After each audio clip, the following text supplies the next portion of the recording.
మొట్టమొదటి నుంచి కూడా నిజమైనటువంటి విశ్వాసులకు ఉన్నటువంటి ఆ విశ్వాసము చారిత్రాత్మకమైన విశ్వాసం ఎలాంటిది, అసలు విశ్వాసం అంటే ఏంటని తెలుసుకోవడానికి మనం ఈ పుస్తకాన్ని మనం చదువుతాం. డాక్టర్నల్గా అనేకమైన చోట్ల విశ్వాసాన్ని గురించి చెప్పబడింది, అపోస్తులు చెప్పుకుంటూ వచ్చారు. కానీ ఇది ప్రాక్టికల్గా, హిస్టారికల్గా, ఇంకా వితౌట్ ఎనీ క్వశ్చన్. సో డాక్టర్నల్గా చెప్తే దాన్ని ఏంటంటే కొన్ని క్రాస్ రిఫరెన్స్లు తీసుకొని కొంత డాక్టర్నల్గా చెప్తే దానివల్ల ఆర్గ్యూ చేసేటువంటి అవకాశం ఉందేమో. కానీ హిస్టరీలో జరిగినటువంటి విషయాన్ని, జరిగిన వాస్తవాలని, okay, so history is unarguable. You cannot argue with history. What has happened is happened, it's truth. You cannot argue against history. So that is why Luke wanted to give us the history and show us what is faith, what is truly faith. Because there are many people that are, creating counterfeit faith and thinking that it is the true faith. వాళ్ళు నకిలీ విశ్వాసాలను తయారు చేసుకొని అనేక మంది అది నిజమైన విశ్వాసం అనుకుంటున్నారు. They're thinking that they are really the faithful people. They're thinking that they're believers. They're thinking that they are saved, రక్షింపడ్డామని మేము విశ్వాసులమని అనుకొని నకిలీ విశ్వాసాన్ని కలిగి ఉండేవాళ్ళు ఈ రోజుల్లో అనేక మంది ఉన్నారు. క్రైస్తవులను చెప్పేటువంటి వాళ్ళు 99% అలాంటి వ్యక్తులే ఉన్నారు. కాబట్టి మనం జాగ్రత్త పడాలి. మనం విశ్వాసాన్ని గురించి నేర్చుకునేటప్పుడు when we learn about what really saving faith is, if you want to really analyze whether you are really saved through faith or not, the best method is to look at the history, చరిత్రను చూడటం, and see the lives of people of faith. So విశ్వాసులైనటువంటి వ్యక్తుల యొక్క జీవితాలను పరీక్షించడమే ఉత్తమమైనటువంటి మార్గం. కాబట్టి దానికోసం మనకి ఈ గ్రంథం ఉందని మనం ఆల్రెడీగా మాట్లాడుకున్నాం. గ్యాప్ వచ్చింది కాబట్టి మళ్ళీ మీకు దాని గురించి వివరిస్తూ ఉన్నాను. అయితే ఈ 5వ అధ్యాయంలో మనం చూసినప్పుడు ఒకటి అననీయ సప్పీరాల విషయంలో జరిగినటువంటి విషయం కనిపిస్తూ ఉంటుంది. 11 వచనాల దాకా, 12 వచనాల నుంచి 16 వచనాల దాకా వచ్చేసరికి అపోస్తుల ద్వారా జరిగినటువంటి మహత్కార్యాలు, సూచక్రియలు, అద్భుతమైనటువంటి దేవుని యొక్క శక్తివంతమైన కార్యాల గురించి ఉంటుంది. 17 నుంచి మళ్ళా మనం చూస్తే కనుక మరలా పర్సిక్యూషన్, హింసించబడుతున్నటువంటి సంఘం మనకు కనిపిస్తుంది. సో సంఘంలో ఇటువంటి ఒడిదొడుకులు సర్వసాధారణంగా వస్తాయి. So there will be a season wear the church will be exalted by the world. There will be the season where the church is feared by the world, and there will be a season where the church is persecuted by the world. So ఇవన్నీ, ఈ phases అన్నీ కూడా ఉంటాయి. All these phases will be seen in the treatment of a local church by the world. Okay, so ఎప్పుడు అది పొగడబడుతూనే ఉండాలి అని అనుకోవడానికి లేదు. ఎప్పుడు అద్భుతాలు, సూచక్రియలు జరుగుతూనే ఉండాలి అనుకోవడానికి లేదు. Okay, so ultimately the world will persecute the church, and the church should be ready for the and church will be ready for that persecution. ఆ పర్సిక్యూషన్, ఆ హింస అనేటువంటిది అంటే సంఘం వెలుపల ఉన్నటువంటి వ్యక్తులకు రానటువంటివి ఏమి కాదు. సంఘం వెలుపల ఉన్నటువంటి వ్యక్తులకు రానటువంటిది ఏం కాదు. మరణం అయినా మనం చూసుకుంటే కనుక అది విశ్వాసులే మరణిస్తారా, సేవకులే మరణిస్తారా అని అంటే లేదు, అందరూ మరణించాల్సిందే. ఏదో రోజు అందరూ మరణించాల్సిందే. అవమానము, హింస, ఇరుకులు, ఇబ్బందులు ఇవన్నీ విశ్వాసులకే వస్తాయా అని అంటే అది దానికంటే పెద్ద అపోహ ఇంకోటి ఉండదు, ఎవరికైనా వస్తాయి. కానీ విశ్వాసులకి, ఒక స్థానిక సంఘంలో ఉన్నటువంటి వ్యక్తులకి వాళ్ళకు ఉన్నటువంటి ఒక ఫెసిలిటీ ఏంటి అని అంటే వాళ్ళకు ముందే తెలుస్తుంది. They will be prepared. The people in the world will not be prepared, but still they also will have to face similar things in the world. There are diseases in the world. There is death in the world. There is persecution in the world. There is persecutions in the name of different things, several things in the world. ఏదో విధంగా అవమానం, హింస ఇలాంటివన్నీ ప్రపంచంలో అందరికీ కలిగేవే. కానీ విశ్వాసులకు ఉన్నది ఏంటి అని అంటే, they are informed, they are pre-informed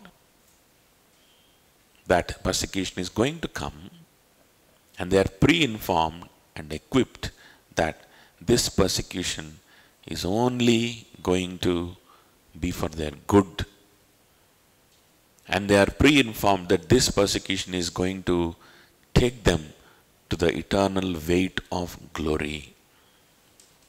గొప్ప మహిమైశ్వర్యంలోకి ఈ యొక్క హింస వాళ్ళని తీసుకెళ్తుందని, ఈ హింసలో వారు ప్రభుకి ఇంకా దగ్గర అవుతారని, అటువంటి హింసలో వారు ప్రభుని ఇంకా ఆరాధించగలుగుతారని, ఇంకా స్తుతించగలుగుతారని. అదవుతుందా? బైబిల్ వాళ్ళకి చెప్తా ఉంటుంది. వాళ్ళ విశ్వాస విషయమై హింసించబడినప్పుడు. అదవుతుందా? కాబట్టి ఇది సంఘానికి ఉన్నటువంటి ఒక గొప్ప ఆధిక్యత అన్నమాట. To know that whatever happens in their life, whatever happens in their comes on their way is for their good, will change them into the image of Christ more and more, will give joy and happiness in the fellowship with the Holy Spirit God. పరిశుద్ధాత్మ దేవునితోటి ఇంకా సహవాసం చేసి, ప్రభుతో ఇంకా సహవాసం చేసి, ఆయన స్తుతించి ఆరాధించి ఆయనకి దగ్గర అవడానికే అవన్నీ కూడా తోడ్పడతాయి అనేటువంటి విషయం సంఘానికి తెలుస్తుంది. ఆ సంఘంలో ఉన్నటువంటి సభ్యులు ఒకరినొకరు ఆ విధంగా హెచ్చరించుకుంటూ ఉంటారు, ఒకరినొకరు ఆ విధంగా పురికొల్పుకుంటూ ఉంటారు, ఒకరినొకరు ఆ విధంగా ఎంకరేజ్ చేసుకుంటూ ఉంటారు, ఓదార్చుకుంటూ ఉంటారు, ఆదరించుకుంటూ ఉంటారు. ఈ ఫెసిలిటీ బయట ఉండదు. అదవుతుందా? ఈ ఆదరణ బయట ఉండదు. కష్టాలు కామనే, ఇబ్బందులు కామనే. అదవుతుందా? కాకపోతే సంఘంలో ఉన్నప్పుడేమో అవి యేసయ్యని ప్రకటిస్తున్నందుకే వస్తున్నాయని అనిపిస్తుంది మనకి. ప్రకటిస్తున్నందుకే రావచ్చు. అదవుతుందా? ప్రకటించకపోతే ఉండవా కష్టాలు? సంఘంలో లేకుండా ఉంటే ఉండవా? అవమానం ఉండదా? అవమానించే వాళ్ళు ఉండరా? హాని కలిగించాలని ట్రై చేసే వాళ్ళు ఉండరా? రోగాలు ఉండవా? రోస్టులు ఉండవా? మరణం ఉండదా? అన్నీ ఉంటాయి, అన్నీ ఉంటాయి. ఇంకా వాటికి పర్పస్ ఉండదు. సంఘంలో ఉన్నవాడికి పర్పస్ ఉంటుంది. ప్రతి హింస వెనకాల, ప్రతి ఇరుకు వెనకాల, ఇబ్బంది వెనకాల ఏముంటుంది? పర్పస్ ఉంటుంది. వాటి మరణం వెనకాల కూడా పర్పస్ ఉంటుంది. అదవుతుందా? మన న్యూస్లో చూస్తూ ఉన్నాం కదా, పాస్టర్ ప్రవీణ్ అనేటువంటి దైవజనుడు మరణించడం. అది హత్య చేస్తేనేమో అది గొప్ప మరణం, హత్య కాకుండా యాక్సిడెంట్ అయితేనేమో అదంత గొప్ప మరణం కాదు అని అనుకోవాల్సిన అవసరం లేదు. ఆయన విశ్వాసి, ఆయన ప్రభు కోసం బ్రతకడానికి తాపత్రయపడినటువంటి వాడు కనుక అది యాక్సిడెంట్ అయినా, అది హత్య అయినా, ఏదైనా సరే ఆ మరణం అనేటువంటిది గొప్పదే దేవుని దృష్టిలో. మహిమలోకి వెళ్ళబోయేటువంటి వ్యక్తి యొక్క మరణం అది గొప్పదే. Because it happened in a life which he has given to his lord. తన ప్రభుకి సమర్పణ చేసినటువంటి జీవిత కాలంలోనే అది జరిగింది. కాబట్టి అది అవమానమైన, హింస అయినా, మరణమైన అది గొప్పదే. దానికి ఒక పర్పస్ ఉంది. There is a purpose. And it will encourage others. ఆ న్యూస్లో అవి చూస్తే ఆయన చనిపోయి, అంటే ఫస్ట్ డే అనమాట చనిపోయాడు ఆయన సంగతి. అంటే అప్పటికి ఇంకా ఈ రూమర్స్, ఈ గందరగోళం, వీళ్ళందరూ కొంతమంది స్వార్థపరులైనటువంటి వాళ్ళు చేస్తున్నారు. కానీ ఇవేమి కూడా రాలేదు. ఫస్ట్ డే యాక్సిడెంట్ అనే చెప్పారు, యాక్సిడెంట్లో మరణించాడు. I was really, filled with the thoughts of eternity and filled with the thoughts of what God did in his life. ఆయన ద్వారా దేవుడు చేసుకున్నటువంటి కార్యాలు, దేవుడు ప్రకటించుకున్న సువార్త, దీని గురించి ఆలోచించడం జరిగింది. ఆయన మరణించినప్పటికీ కూడా ఎంత పర్పస్ఫుల్గా ఉండుంటుందో ఆయన మరణం. ఆయనకు కుటుంబీకులు, ఆయన సంఘస్థులు, ఆయన చుట్టుపక్కల ఉండేటువంటి వారందరూ కూడా ఎంత ఆ మరణం ద్వారా కూడా బలపరచబడచ్చు. మనం ఆ పరిస్థితి ఎంత భయంకరంగా ఉన్నా, ఆ దృశ్యాలు ఎంత భయంకరంగా ఉన్నా, హృదయంలో ఏంటి అంటే ఈయన మహిమలోకి వెళ్ళబోయేటువంటి వాడు కదా అనేటువంటి ఆలోచన. ఎంత భయంకరమైన దృశ్యాలు చూసినా, లేకపోతే అది హత్య అని కొంతమంది లేదు అని, అదని ఇదని, ఈ ఆర్గ్యుమెంట్స్ ఎన్నున్నా సరే, ఒక విషయం మనం గుర్తుపెట్టుకోవాల్సింది ఏంటంటే, he's going to the kingdom of God. He's going to spend the eternity with his Lord. That itself is a great thing. That is what we need to see. ఇప్పుడు ఫ్యాషన్ అయిపోయింది అనమాట. ఎవరన్నా చచ్చిపోతే let us celebrate the life of Mr. Praveen, Mr. So and so. Let us celebrate the life. What is there to celebrate in a life? The real celebration starts in eternity. So that is what we need to celebrate. Even in his life on this earth, it is a part of eternal life to a believer. ఒక విశ్వాసికి ఈ లోకంలో జీవించే జీవితం కూడా నిత్య జీవితంలో భాగమే. నిత్య జీవితం యొక్క ఒక ఎక్స్టెన్షన్ అన్నమాట. ఇది పూర్తి చేసుకొని పూర్తిగా నిత్య జీవనంలోకి మనము ప్రవేశించడానికి, ఆ నిత్య జీవనంలోకి ఆ నిత్య జీవనంలో భాగమే రక్షింపబడినటువంటి మరుక్షణం నుంచి కూడా. So there is nothing to celebrate, there is much to celebrate in this life.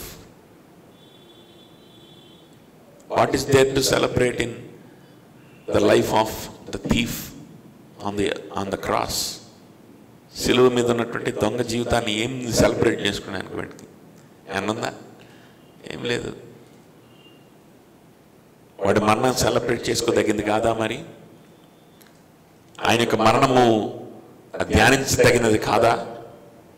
Encourage చేయబడేటువంటి మరణం కాదా? అబ్సల్యూట్లీ.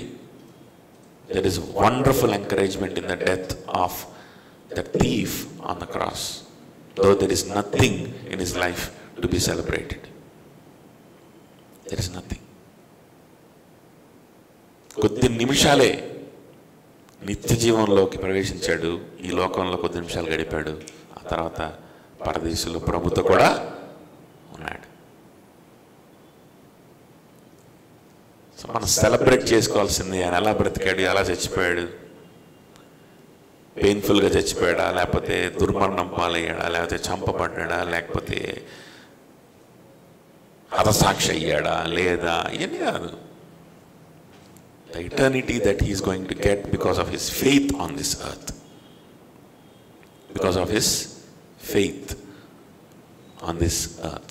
కాబట్టి అటువంటి విశ్వాసం మనం నేర్చుకోవాలి, అటువంటి నిరీక్షణ.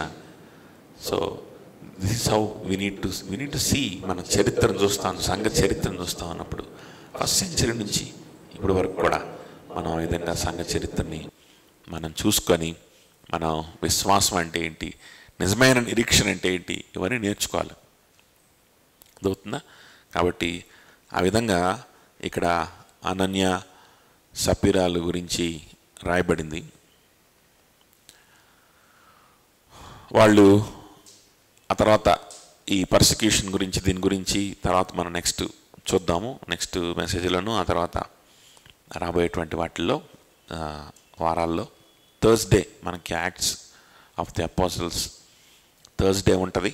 కాబట్టి యాక్ట్స్, ఈ అపోస్తల కార్యం నుంచి మీరు ఇంకా తెలుసుకొని వినదలుచుకున్న వాళ్ళు థర్స్డేస్ తప్పనిసరిగా రండి.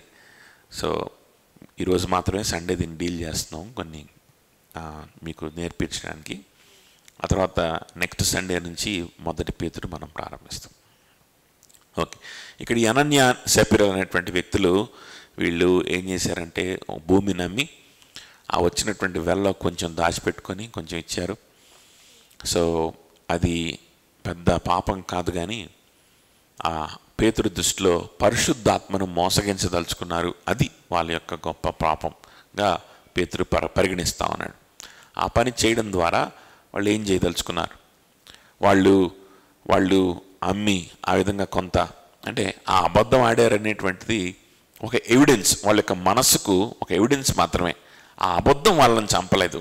అర్థమవుతుందా? ఎందుకు మరి పేతురు దాన్ని ప్రస్తావించాడు అని అంటే that shows the evidence to what their heart what is in their heart. వాళ్ళ హృదయంలో ఏముందనే దానికి వాళ్ళు చెప్పిన అబద్ధం అనేది ఒక ఎవిడెన్స్గా కనిపిస్తుంది. కాబట్టి దాన్ని లేవనెత్తాడు అనమాట బిఫోర్ జడ్జింగ్ దెమ్. పరిశుద్ధాత్మ దేవునితోనే మీరు అబద్ధం ఆడారు అని చెప్పే ముందు, మీరు తప్పు చేశారు అని చెప్పే ముందు ఆ అబద్ధాన్ని ఎందుకు ప్రస్తావించాడు అని అంటే వాళ్ళ హృదయం ఏంటి, మీ హృదయం ఏంటి? ఒప్పుకోరు కదా ఎవరు, ఎవిడెన్స్ చూపించకపోతే ఒప్పుకోరు, ఎవిడెన్స్ చూపించకపోతే ఒప్పుకోరు. లేదబ్బాయి మీ హృదయం బాగాలేదు, పరిశుద్ధాత్మ దేవునితోనే అబద్ధం ఆడదాం అనుకుంటున్నావు, నీ హృదయం బాగలేదు. ఏంటి పరిశుద్ధాత్మ దేవునితోనే అబద్ధం ఆడడం అంటే? మనం గలతీయులకు రాసిన పత్రికలో కూడా చదువుకున్నాం కదా,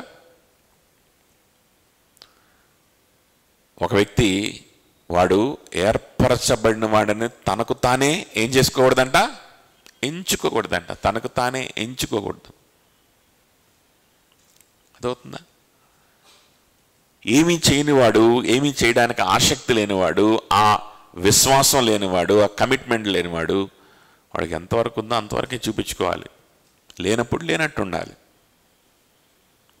ఎందుకు తీసుకొస్తున్నాం, ఎందుకు చేస్తున్నాం అనేటువంటిది ఏంటంటే వాళ్ళకు ఒక స్పష్టత ఉండాలి.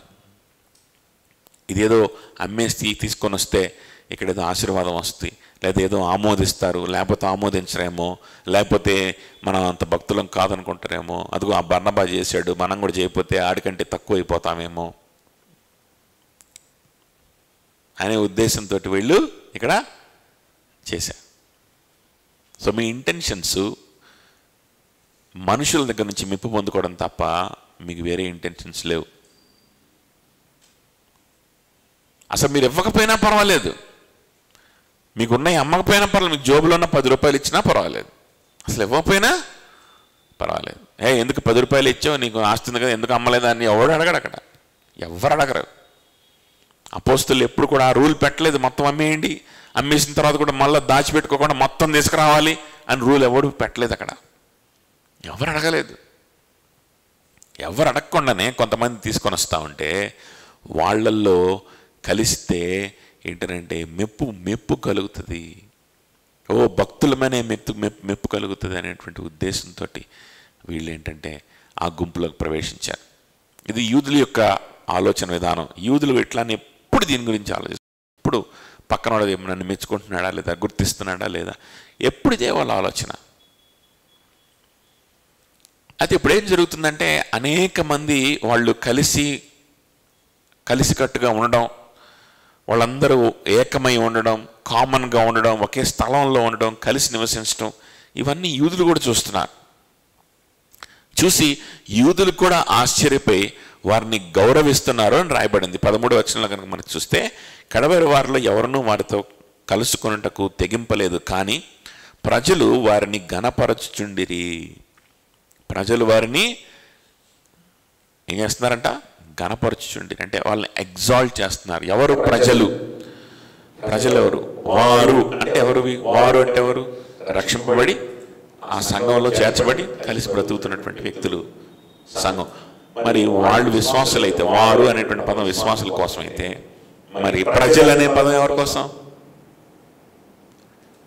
వాళ్ళు కాని వాళ్ళ కోసమనే కదా అర్థం, బయట ఉన్న వాళ్ళ కోసమనే కదా. ఎవరున్నారు బయట? యూదులే ఎక్కువ ఉన్నారు. యెరూషలేం కదా అది, యూదులే ఎక్కువ ఉంటారు. సో ఈ యూదులు కూడా ఏంటంటే వీళ్ళని చూసి అడ్మైర్ చేస్తున్నారంట, వీళ్ళని చూసి గణపరుస్తున్నారంట. ఏం చేస్తున్నారు? గణపరుస్తున్నారు. అరే మాకంటే వీళ్ళే బాగున్నారే అనే ఆలోచన వస్తుంది వాళ్ళకి. అరే మేము కలిసికట్టుగా ఉండే కంటే వీళ్ళ మధ్యలో ఐక్యమత్యం ఇంకా అద్భుతంగా ఉంది. మా మధ్యలో ఉండే సహోదర ప్రేమ కంటే వీళ్ళ మధ్యలోనే సహోదర ప్రేమ అద్భుతంగా ఉంది. మా మధ్యలో జరిగే అద్భుత క్రియలు సూచక్రియల కంటే వీళ్ళ మధ్యలో జరిగే సూచక్రియలు అద్భుతంగా ఉన్నాయే.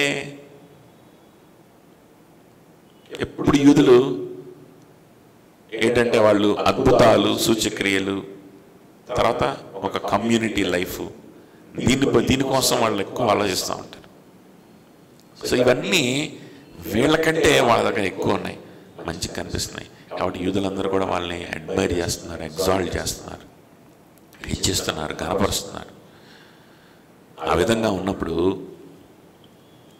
ఈ అనన్య సపీర్ అనేటువంటి వాళ్ళు మా వాళ్ళ దగ్గర ఉంటే వీళ్ళు చాలా కఠినంగా ఉన్నారు, వీళ్ళకంటే వాళ్ళు బాగున్నారు, వీళ్ళకంటే వాళ్ళు ఇంకా ఘనత పొందుతున్నారు అనుకున్నారేమో, మంచి స్నేహాలు దొరుకుతాయి అనుకున్నారేమో కదా. మనిషికి కావాల్సింది మంచి ఒక కమ్యూనిటీ కావాలనుకుంటాడు ఎవడైనా మనిషి. మాకు మంచి నాకు చేదోడు వాదోడుగా ఉండేటువంటి కొంతమంది వ్యక్తులు కావాలనుకుంటారు, నన్ను గుర్తించే వ్యక్తులు కావాలనుకుంటారు, నన్ను ఆదరిస్తూ ఉండే వ్యక్తులు కావాలనుకుంటారు కదా. ఇంకా ఈ సెల్ఫ్ పిటీలో డిప్రెషన్లో ఉన్న బ్యాచ్ అయితే నన్ను ఓదార్చుకుంటా ఉండేటువంటి వ్యక్తి ఎవడన్నా ఉంటే బాగుండు, స్నేహితులు ఉంటే బాగుండు. లేకపోతే నాకున్న యాంగ్జైటీస్, నాకున్నటువంటి డిప్రెషన్స్ మర్చిపోవడానికి, లేకపోతే నాకు గతంలో నేను చేసిన పాపము లేకపోతే ఇన్ని మర్చిపోవడానికి నాకు ఎవరన్నా స్నేహం ఇస్తే అవన్నీ మర్చిపోయి నేను ప్రశాంతంగా ఒక న్యూ లైఫ్ని స్టార్ట్ చేద్దాం అనుకునే వాళ్ళు ఉంటారు. చూడండి, ఇవన్నీ మంచి మాటలాగా మీకు అనిపించవచ్చు. ఏముంది మంచిదే కదన్న అట్లా అనుకుంటే తప్పేముంది అని అనుకోవచ్చు. మంచిదే, చెడ్డదని ఏం చెప్పట్లా. కానీ యేసుక్రీస్తు మీద విశ్వాసం మాత్రం ఉంచరు. That is the problem. యేసుక్రీస్తు మీద విశ్వాసం ఉంచరు. కానీ సంఘంలో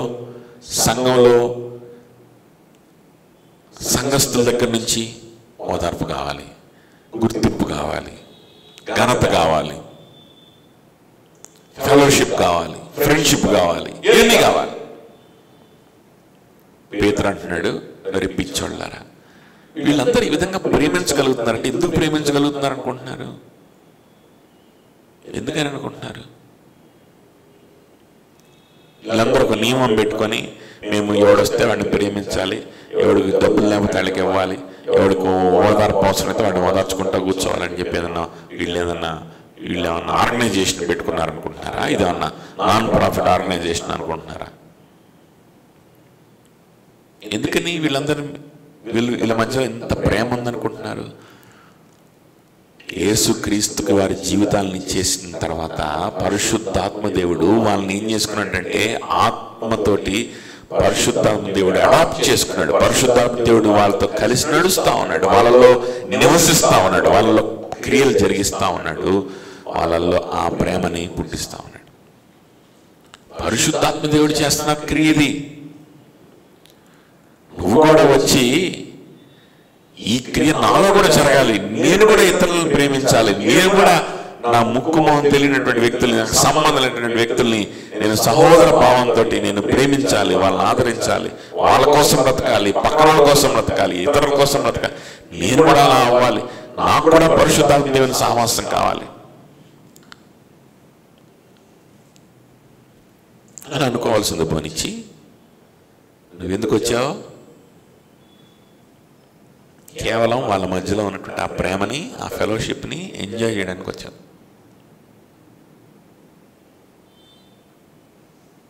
నీకు అమ్ముదామని లేదు, కానీ అమ్మావు, వచ్చి అబద్ధం చెప్పావు. అదవుతుందా? నీ మైండ్లో ఏముందంటే అనవసరంగా అమ్మాను రా, అనవసరంగా అమ్మాను, ఆ కాస్త అన్న పెట్టుకున్నాం, ఆ కొంచెం అన్న పెట్టుకున్నాం, అయినా ఇది మాత్రం ఎందుకు ఇవ్వాలి, ఇది మాత్రం ఇవ్వడం అంత అవసరమా? సరే ఇస్తున్నాము, రేపు పొద్దున దీనికి తగినట్టుగా మరి మనల్ని గుర్తిస్తారో గుర్తించరో, మనకి ఏం పదవి ఇస్తారో, ఇక్కడ మనకి ఏం కీరిటం పెడతారో, మరి పెడతారో పెట్టరో, ఇంత అవసరమా, నేను చాలా ఇస్తున్నానే అనుకుంటా ఇస్తున్నాడు. దానికి రుజువే వాళ్ళు చెప్పిన అబద్ధం.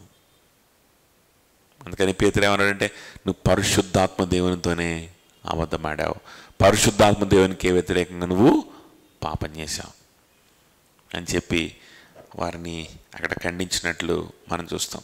ఈ క్రమంలో చూడండి, ఇదంతా బ్యాక్గ్రౌండ్లో పెట్టుకొని ఇప్పుడు అసలు విషయం మనం మాట్లాడుకుందాం. అదేంటంటే 3వ వచనం చూడండి. నీ ఆ భూమి వెల్లో కొంత దాచుకొని పరిశుద్ధాత్మను మోసపుచ్చుటకు సాతాను ఎందుకు నీ హృదయమును ప్రేరేపించను. ఎవరు ప్రేరేపించారంట వారిని? సాతాను ప్రేరేపించాడంట. అనన్యాన్ని ఎవరు ప్రేరేపించారు? సాతాను ప్రేరేపించాడు. భార్యాభర్తలను ఇద్దరు కూడా ఆ విధంగానే ప్రేరేపింపబడ్డారు. చూసారా, కుటుంబంలో ఒకరు ప్రేరేపింపబడితే సాతాను చేత అందరూ ప్రేరేపింపబడతారు. సాతాను మిమ్మల్ని ఎందుకు ప్రేరేపించాడు? చూడండి, దయ్యం చేత ప్రేరేపించబడినవాడు, దయ్యం పట్టినటువంటి వ్యక్తి ఎలా ఉంటాడు అనుకుంటాం మనం? దయ్యం పడ్డం అంటే ఏదో పిచ్చి పిచ్చి ఎగరడము, లేకపోతే కేకలు పెట్టడము, జుట్టు పీక్కోవడం, చొక్కాలు దించుకోవడం అనుకుంటాం. కానీ కాదు. దయ్యం పడ్డం అంటే ఏంటి అని అంటే, చెప్పేటువంటి వాక్యాన్ని అర్థం చేసుకోలేక కఠినమైనటువంటి హృదయం కలిగి ఉండడం, చూస్తున్నటువంటి పరిస్థితుల్ని కల్లారా చూస్తూ, అరే ఇది ఒక ఆర్గనైజేషనా కాదే, దీనికి ఎవరైనా డబ్బులు ఇస్తున్నారా, ఇవ్వట్లేదే, ఎందుకు వీళ్ళు వాళ్ళ వస్తువులు తీసుకొస్తున్నారు, ఎందుకు వాళ్ళ జీవితాలను సమర్పణ చేస్తున్నారు, ఎందుకు అందరూ సమిష్టిగా కలిగి ఉంటున్నారు, ఎందుకు అందరు కలిసి ఒకే చోట ఉంటున్నారు, ఎందుకు ఆ విధంగా వాళ్ళు బ్రతుకుతూ ఉన్నారు అని కనీసం ఇంగిత జ్ఞానంతో ఆలోచన చేస్తే ఇది దేవుని క్రియ అని అర్థమైపోద్ది. If he just looks around what is going on in the local church, what is going on in the lives of true believers in the local church, why they are giving their money, why they are selling their assets and bringing them to the apostles, why they are living together, why they are having fellowship, this kind of fellowship. If Ananias would have had Ananias at least looked around and observed what is going on in the lives of the believers, he would have well understood that it is the work of God, that is the work of the Holy Spirit. And he would have prayed for that same sanctifying work in him. He would have prayed and he would have targeted for that same faith which he is seeing in their lives. వాళ్ళ జీవితంలో చూస్తున్నటువంటి ఆ విశ్వాసం నాకెందుకు లేదు, అమ్మో ఇదా విశ్వాసం అంటే, ఇలాంటి విశ్వాసం మనం లేకపోతే నేను నరకానికి వెళ్తానేమో అని భయపడి ఉంటే బాగుండేది. అదవుతుందా? వినుట ద్వారా ఇట్లాంటి విశ్వాసం కలిగింది. వీళ్ళల్లో నేను సరిగ్గా వినట్లేదు, విందాం, యేసయ్య గురించి ఇంకా తెలుసుకుందాం, ధ్యానిద్దాం సువార్తని అని అనుకొని సువార్తని ధ్యానించుంటే, ఇంకా అపోస్తలుల దగ్గరికి వెళ్ళి మాట్లాడి ఉంటే, ప్రభు గురించి ఇంకా తెలుసుకొని ఉంటే, ఇంకొన్ని బైబిల్ స్టడీస్కి వెళ్ళి ఉంటే, ఇంకొన్ని సంఘ ఆరాధనలకి వెళ్ళి చక్కగా కూర్చొని విని ఉంటే, శ్రద్ధగా విని ఉంటే, ఆలోచించి ఉంటే, అతనిలో కూడా నిజమైన విశ్వాసము కలిగేది. అప్పుడు మనస్ఫూర్తిగా ఇవ్వాలనుకుంటే ఇచ్చేవాడు. విశ్వాసులు అందరూ కూడా అమ్మేసి ఇచ్చారా అని కూడా మనకు తెలీదు. చాలామంది అయితే అమ్మారు ఉన్నవాళ్ళు. అప్పుడు అమ్మాలనిపిస్తే అమ్మేవాడు, లేకపోతే ఉంచుకునేవాడు, ఏదో ఒకటి సంథింగ్, బట్ దేవుని కోసం బ్రతికేవాడు. మనుషుల మెప్పు కోసం మాత్రం ఏ పని చేసేవాడు కాదు. కానీ అన్ఫార్చునేట్లీ ఏం జరిగిందంట, అదే పని చేశాడు, మనుషుల మెప్పు కోసమే పనిచేశాడు. అన్ఫార్చునేట్లీ ఆ విశ్వాసాన్ని వెంటాడలా. ఏంటి విశ్వాసం నాలో నిజంగా ఉందంటావా, నేను నిజంగా బిలీవర్ నేనంటావా? సరే బ్యాప్టిజం తీసుకున్నా, సరే సంఘంలో చేర్చబడ్డా, ఓకే, కానీ really am I a believer?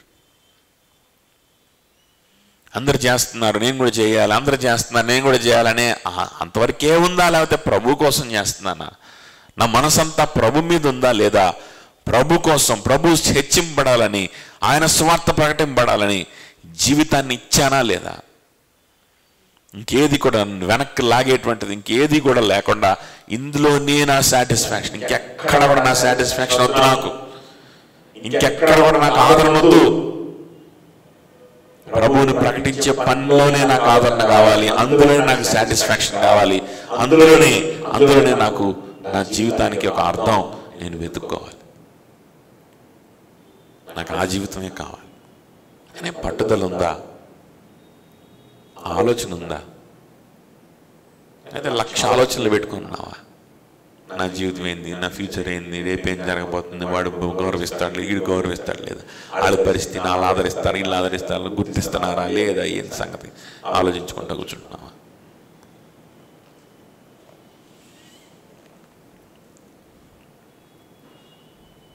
ఇలాంటి ఆలోచనల నుంచి ఎప్పుడు బయటకు వస్తామనంటే కనీసం చుట్టుపక్కల వాళ్ళని చూస్తూ ఉంటే కూడా మనకు ఉంటేనైనా మనం అందులోంచి బయటకు రాగలుగుతాం ఈజీగా. You can give your heart and mind to Jesus Christ, at least if you can just see what is going on around you. If you can just observe what is going on around you. చుట్టుపక్కల ఏం జరుగుతుంది, what is going on in the lives of believers, at least if you can see, you will definitely understand.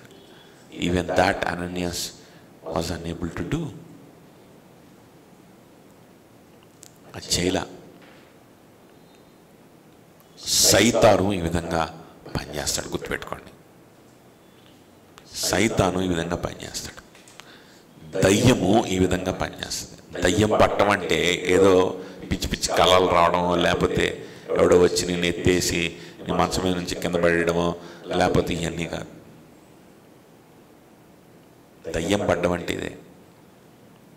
ఇంత వివరంగా ప్రభు యొక్క వాక్యాన్ని వివరించబడతా ఉన్నప్పుడు, చరిత్ర వివరించబడతా ఉన్నప్పుడు, లైవ్ ఎగ్జాంపుల్స్ ద్వారా వివరించబడతా ఉన్నప్పుడు, సంఘములో వ్యక్తులు రక్షింపబడతా ఉన్నప్పుడు,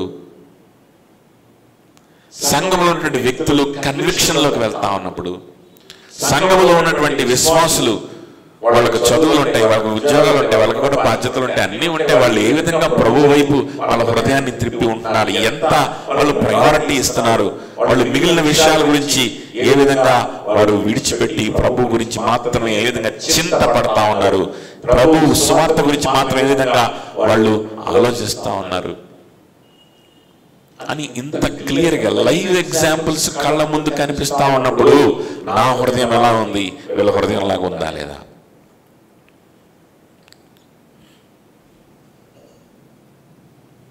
ప్రభువుని ప్రకటించాలనే సింపుల్ టార్గెట్ ఉన్నాయి వీళ్ళందరికీ. నా పరిస్థితి ఏంటి?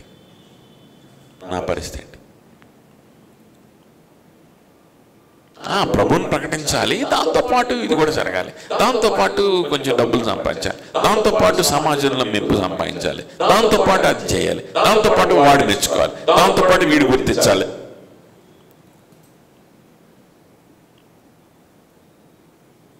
అనుకుంటున్నావా? ప్రభు అంటున్నాడు అసలు విశ్వాసమే కాదు, అసలు పరలోక రాజ్యానికి పాత్రలు అవ్వవు. సింప్లిసిటీ ఉంటేనే అది విశ్వాసం అయింది. చిన్న బిడ్డ మనస్సు కలిగిన వాడే పరలోక రాజ్యానికి పాత్రుడు. సరళమైనటువంటి క్రీస్తు యేసుకు వైపు మీకున్న సరళత కోల్పోతారేమో నేను భయపడుతున్నానని పౌలు అంటాడు. Simple faith, uncomplicated faith.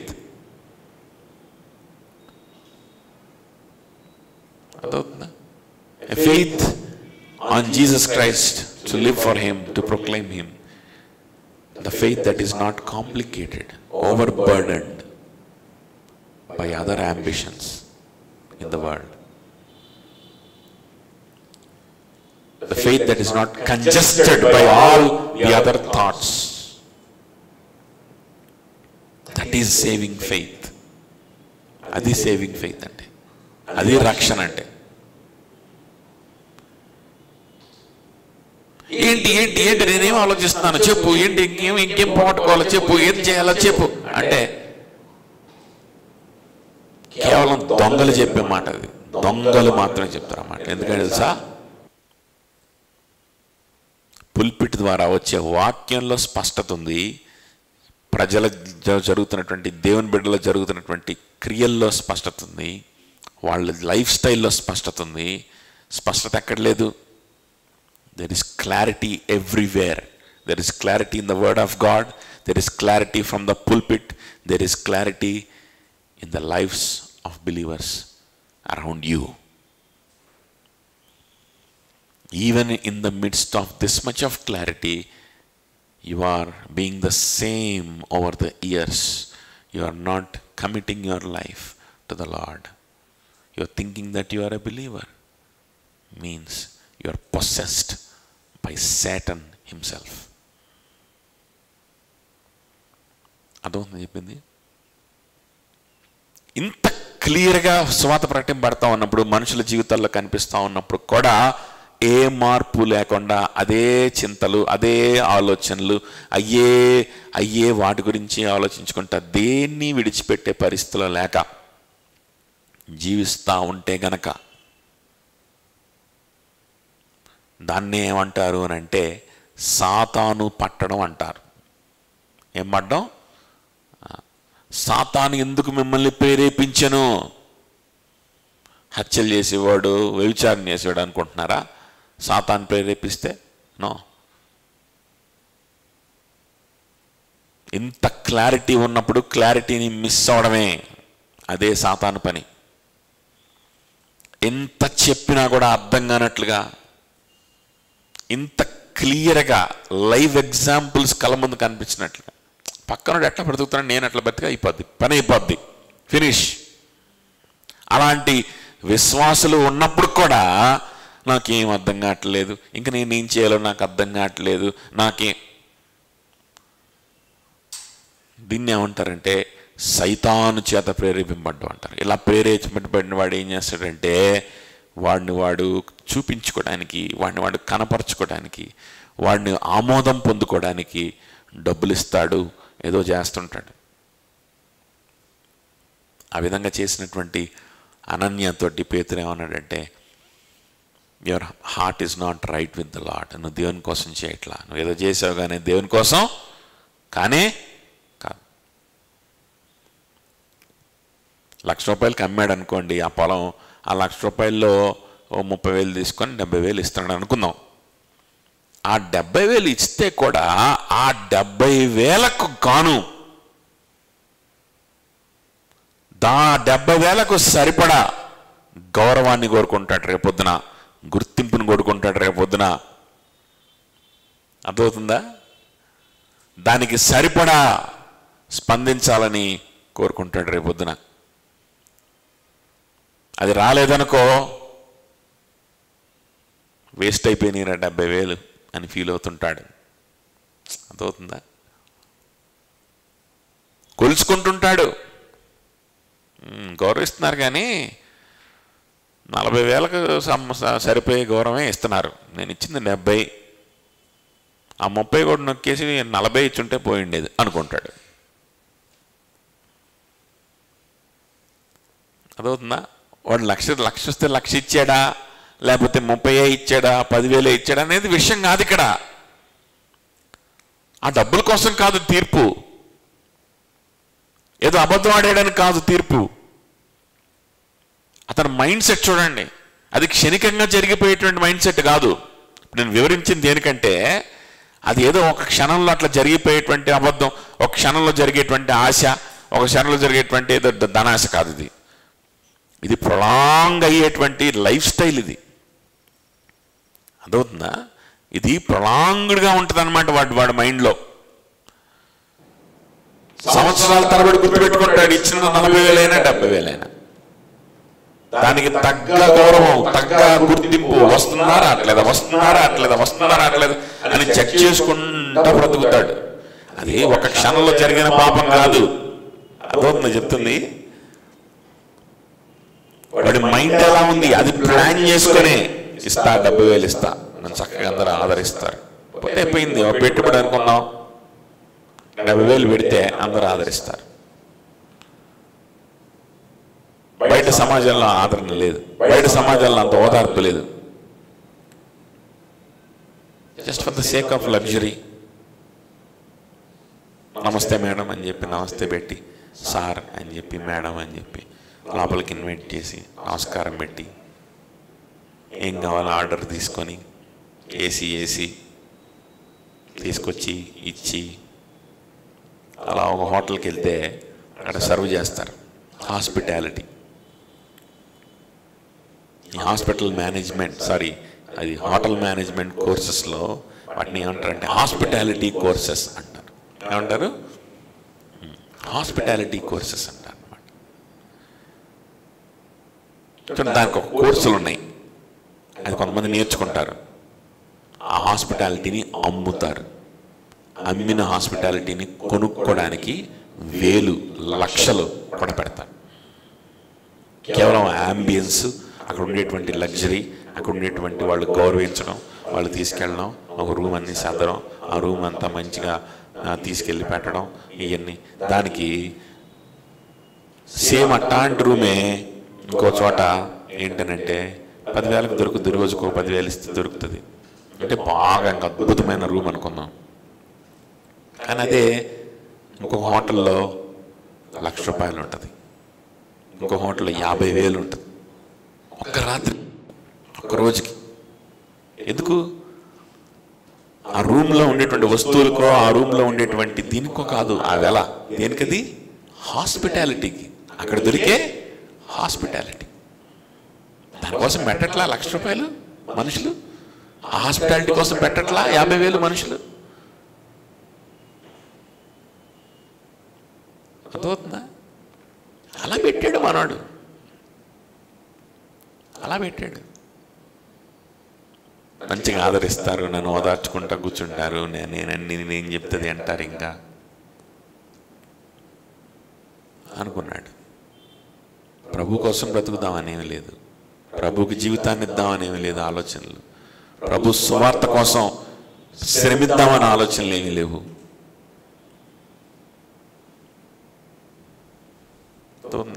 ఏదైనా ఒక వ్యక్తి రక్షణ కోసం ఏమైనా చేద్దామనేమి లేదు,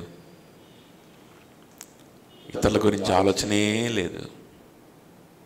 సో అదొక పెట్టుబడిగా పెట్టినవాడు అంతటితో ఆగిపోద్దా? వాడు ఆలోచన ఆగదు, అది కంటిన్యూ అవుతుంది. ప్రతిరోజు ఆలోచించుకుంటుంటాడు, ప్రతిరోజు ఆలోచించుకుంటాడు, నేను పెట్టింది తిరిగి వస్తుందా లేదా, తిరిగి వస్తుందా లేదా ఆలోచించుకుంటాడు కదా. 50,000 పెట్టి ఒక రూమ్లో దిగితే ఆ రూమ్లో ఏ చిన్న ప్రాబ్లం వచ్చినా గబుక్కన ఫోన్ చేసి బాత్రూంలో హాట్ వాటర్ రావట్లేదు, ఫోన్ చేయగానే ఎత్తాలనుకుంటాడు. ఎవడన్నా ఎత్తలేదన్నా 50,000 తీసుకున్నారు ఏమో మాత్రం కోపం వస్తుంది. 5,000 ఇచ్చిన రూమ్లో కోపం రాదు, వస్తుందా? రాదు. చూడండి, ఇది క్షణికంగా జరిగినటువంటి పాపం కాదు. ఇది అతని హృదయం, నీ హృదయమే సరిగ్గా లేదు, నీ ప్రణాళికే సరిగ్గా లేదు, నీ ఆలోచన సరిగ్గా లేదు. రుజువేంటో తెలుసా? నువ్వు చెప్పిన అబద్ధం. అదే రుజువు, అదే రుజువు. చెప్పాల్సిన అవసరం ఏముంది? మేమన్నా కంప్లీట్గా ఇవ్వమని చెప్పామా? ఇవ్వమని చెప్తే మీరు అంతా ఇవ్వమన్నారండి, మేము ఇవ్వలేకపోయామని అబద్ధం ఆడాము. నీ ఇవ్వమని చెప్పలేదే, రూల్ ఏం పెట్టలేదే, అర్థమవుతుందా? ఎందుకు అబద్ధం ఆడావు? That shows your heart. హృదయంతరంగా ఎరిగినటువంటి దేవుడు అక్కడ తీర్పునిచ్చాడు.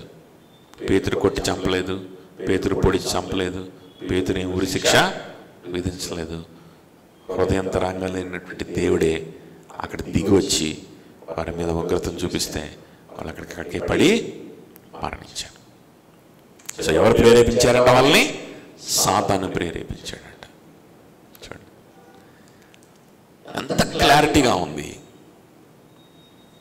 ఇప్పటికీ కూడా ఇది చదువుతున్నప్పుడు కూడా మీకు క్లారిటీ లేకపోతే, విశ్వాసం అంటే ఏంటో ఒక క్లారిటీ రాకపోతా ఉంటే, అదవుతుందా? It's nothing but the devil. Of course అంటే విశ్వాసం రాకపోతే అది సైతాన్ అని కాదు, సైతాను అంటే అఫ్ కోర్స్ వాడు అద్దగిస్తూ ఉంటాడు. కానీ విశ్వాసం రాకపోగా నేను విశ్వాసనే అని ఫీలింగ్లో ఉంటే వాళ్ళలో చేసే ముందు పరీక్షించుకోండి. ఏదైనా నా ఆలోచన విధానంలో, నా ఫ్యూచర్ నేను చూసే విధానంలో, నా ఆలోచనలు, నా ఆపేక్షలు, ఐహిక విచారములు, ధన మోసములు, వీటిలో ఏ మార్పు లేకుండా, వేటిని పక్కన పెట్టకుండా యేసుక్రీస్తుని మొదటి స్థానంలో ఉంచకుండా అది ఆయన రక్తమని, ఆయన శరీరమని ఎలా వివేచిస్తావు? ఒక వ్యక్తి యొక్క రక్తము ఆయన శరీరమని దాన్ని గనక నువ్వు చూస్తే, ఆ విధంగా దాన్ని ఆ దృష్టితో దాన్ని చూస్తే, ఆ బలం చూస్తే, నీకున్నటువంటి ఐహిక విచారములు, నీకున్నటువంటి ధనమోసము నువ్వు విడిచిపెట్టకుండా ఎట్లా ఉంటావు? విడిచిపెట్టకుండా ఎట్లా వచ్చి అందులో చేయి వేస్తావు? How can you put your hand, take part in that table when it is the blood of a person, when it is the body that is broken? How can you take part in it without giving Christ the first priority over all your ambitions, over all your anxieties, over all your desires? How can you take part in it? How can you keep your hand in it without giving first priority, without giving your time, your energy, your emotions to Him first? నీ సమయము, నీ ఆలోచనలు ఇవన్నీ ఆయనకు సమర్పణ చేయకుండా, ఆయనకే చెందాలని అనుకోకుండా అందులో ఎలా చేయగలుగుతావు? ఎలా చేయగలుగుతావు? మామూలుగా సెక్యులర్గా ఆలోచించినా సరే అదొక వ్యక్తి యొక్క రక్తము, శరీరం అయితే ఏం మాత్రం కూడా ఆ వ్యక్తి గురించి ఆలోచన లేకుండా అందులో చేయి వేసేవాడు రాక్షసుడు, నరమాంస భక్షకుడు. You will be a cannibal. అందుకనే పౌలు ఏమంటాడంటే అది ఆయన రక్తమని, ఆయన శరీరమని వివేచించకుండా అందులో చేయి వేసిన వాడు ఆయన రక్తం బట్టి, ఆయన శరీరం బట్టి అపరాధి అగును అంటాడు. దేన్ని బట్టి అపరాధి అవుతాడంట? ఆయన రక్తాన్ని బట్టి, ఆయన శరీరాన్ని బట్టి అపరాధి అవుతాడు.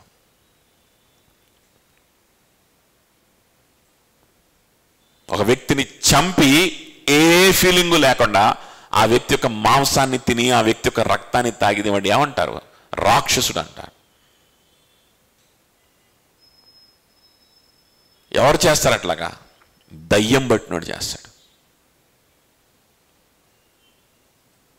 You must be a demon possessed cannibal if you are just taking part in the table without discerning that it is the body of Christ that is broken for you and the blood of Christ that is shed for you.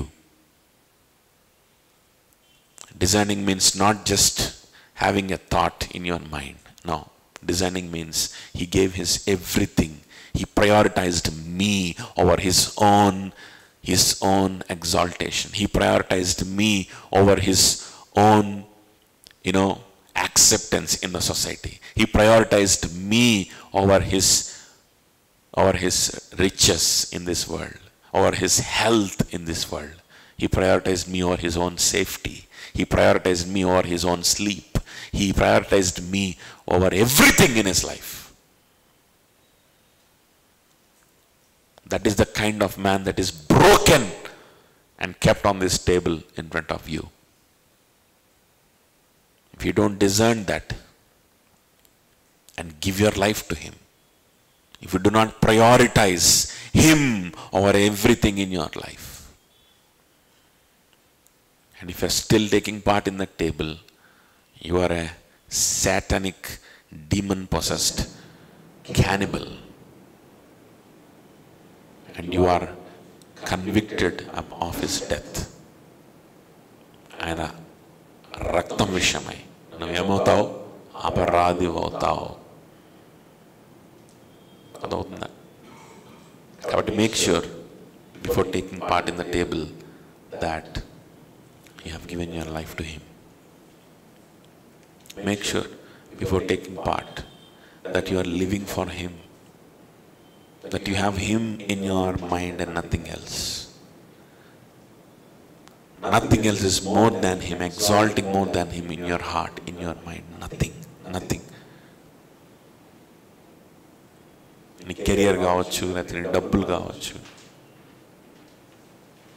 మనుషుల దగ్గర నుంచి వచ్చేటువంటి ఆదరణ కావచ్చు, మనుషుల దగ్గర నుంచి గుర్తింపు కావచ్చు, నీకున్న ఇబ్బందులు గురించిన ఆలోచనలు కావచ్చు, నీ పేదరికం గురించిన ఆలోచన కావచ్చు, నీ ధనాన్ని గురించిన ఆలోచన కావచ్చు, whatever it might B.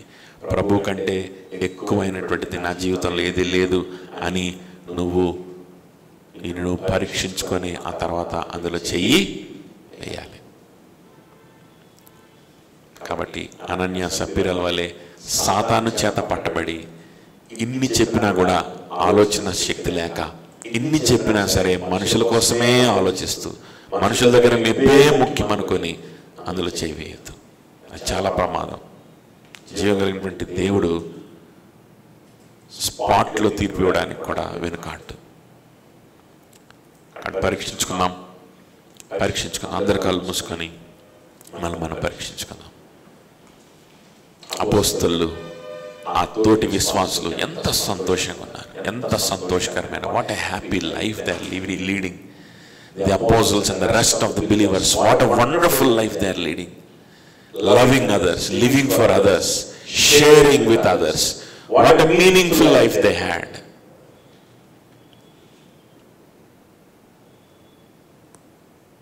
ఎందుకు చూడలేకపోయాడు అనన్య? ఎందుకు చూడలేకపోయింది సప్పీరా? ఎందుకు ఆ జీవితం నాకు కూడా కావాలని ఆశించలేకపోయారు వాళ్ళు? ఎందుకు ఆ సంతోషంలో పాలు పొందడానికి ఎందుకు వాళ్ళు వెనుకాడుతూ ఉన్నారు? వీళ్ళు ఎవరైనా ఇంకా ఆ సంతోషంలోకి రాకుండా ఐహిక విచారాల్లో పడిపోయి, నీ ఉద్యోగంలోనే సంతోషం ఉంది, మనుషుల మెప్పు సాధించడంలోనే సంతోషం ఉంది, డబ్బులోనే సంతోషం ఉంది అనుకుంటూ దాని వెనకాలే, ఆ చింతల వెనకాలే, ఆలోచనల వెనకాలే హృదయమంతా కూడా నింపబడి దేవుని గురించి ఆలోచించడానికి స్థలమే లేకుండా ఉన్నావు. ఎంతమంది ఉన్నారు? How many of you have no place in your heart, no place in your mind, so congested with so many thoughts, in order to give a small space to Jesus Christ?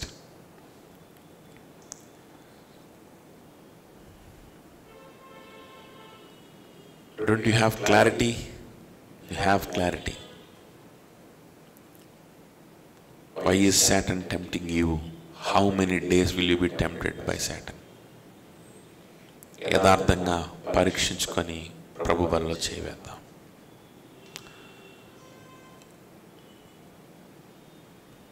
యాకోబు పత్రికలో చెప్తా ఉన్నాడు, దేవునికి లోబడుము, సాతాన్ని ఎదిరించుము, అప్పుడు వాడిని వినించి పారిపో. Obey God, resist the devil, and he will flee from you. He will not flee if you don't obey God. He will not flee if you don't give your life to him. If you want to resist the devil, and if you want him to flee away from you, obey God, obey him. Prabha, లోబడుతున్నానయ్యా, Lord, I obey you. I don't want anything else in my mind more than you. Whether it is my career, whether it is my whatever it is, I don't want anything else in my mind. I obey. నేను విధేయత చూపిస్తున్నాను. విధేయత చూపించిన మరుక్షణం వాడి నుంచి పారిపోతాడు. ప్రభువుకు నువ్వు జీవితాన్ని ఇవ్వగలుగుతావు. నీ కళ్ళ ముందు వచ్చినటువంటి ఈ విశ్వాసాన్ని, ఈ సువార్తను నువ్వు అంగీకరించగలుగుతావు. ప్రభువుకు లోబడదాం. లోబడిన వారు, ప్రభు కోసం బ్రతుకుతున్న వారు మాత్రమే సంఘానికి అంటుకట్టబడి ఉండి ప్రభు సేవలో ఉంటూ, భౌతికంగా మాత్రమే కాకుండా మానసికంగా హృదయాంతరంగంలో నుంచి కూడా ప్రభు మాత్రమే నాకు కావాలి, ఇంకెవ్వరొద్దు, ఆయన పనిలో ఉంటే చాలు, ఇంకెవ్వరి ఆమోదం వద్దు, ఇంకెవరి యొక్క గుర్తింపు నాకు వద్దు అని అనవసరమైనటువంటి చింతల్ని దూరం పెట్టుకొని ప్రభువుకి జీవితాన్ని, నీ సమయాన్ని ఇవ్వడానికి సిద్ధపడిన వారు మాత్రమే, మనస్ఫూర్తిగా నాకు వేరే ఆలోచనలు అవసరం లేదు అని నిర్ణయించుకున్న వారు మాత్రమే మరలో చేయవేయండి. పాట పాడుకుంటా ఉన్నప్పుడు మాట అయిపోయే లోపు సిద్ధపాటు ఉన్నవారు వచ్చి బరిలో చేయవేయాలి.